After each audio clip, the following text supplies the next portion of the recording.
ഒന്ന് മോറിസൺസ് വരെ പോയിട്ട് വന്നാലോ? വീട്ടില് ചുമ്മാ ഇരുന്ന് റീൽസ് തോണ്ടിക്കൊണ്ടിരിക്കുന്നതിന്റെ ഇടയ്ക്കാണ് ഇവിടെ ചട്ടിയും കലവും പാത്രമൊക്കെ നല്ല വിലക്കുറവിൽ വിൽക്കുന്നുണ്ടെന്ന് അറിഞ്ഞത്. എന്നാ പിന്നെ ഒന്ന് നോക്കിട്ട് വരാന്ന് പറഞ്ഞോണ്ട് കിടക്കപ്പായെന്ന് എണീച്ച വഴി ഓടിയതാണ് ഞാനും എന്റെ കെട്ടിയവനും. ഇവിടെ വന്നപ്പോ വാലന്റൈൻസ് ഡേ പ്രമാണിച്ച് കുറെ സ്വീറ്റ്സ് ഒക്കെ വിൽക്കുന്നുണ്ടായിരുന്നു. അല്ലേലും നമ്മള് മലയാളികള് 10 രൂപയുടെ സാധനം മേടിക്കാൻ പോയി കഴിഞ്ഞാൽ 100 രൂപയുടെ സാധനം കൊണ്ടല്ലേ തിരിച്ചു വരുള്ളൂ. എന്തായാലും വന്ന സ്ഥിതിക്ക് ഉപ്പ് തൊട്ട് കർപ്പൂരം വരെ തീർന്ന സാധനങ്ങൾ മൊത്തം അടിച്ചു വാരിക്കൊണ്ടാ പോന്നെ.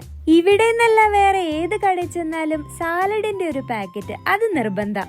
അവിടുന്ന് നേരെ പാത്രം സെക്ഷനിലേക്ക് ചെന്നപ്പോ ഉണ്ടടാ വേറെ ലെവല് ഡിസ്കൗണ്ട്. പിന്നെ ഞാൻ ഒന്നും നോക്കിയില്ല, കൈ കിട്ടിയ പാത്രങ്ങൾ മൊത്തം വാരിക്കൂട്ടി. ചട്ടി, സോസ് പാൻ, ഫ്രൈയിങ് പാൻ എന്ന് വേണ്ട പലതരം പാത്രങ്ങൾ പലതരം ഷേപ്പിലുള്ളത് നോക്കിയിട്ട് ഞാൻ കാർട്ടിലേക്ക് ഇട്ടു. ഈ നിലത്ത് പഞ്ചസാര ഇടുമ്പോ ഉറുമ്പ് കൂടുന്നത് പോലെ ഇവിടെ ഓഫർ കൂടുന്നിടത്ത് ഏറ്റവും കൂടുതൽ കാണാൻ പറ്റുന്നത് മലയാളികളെയാ.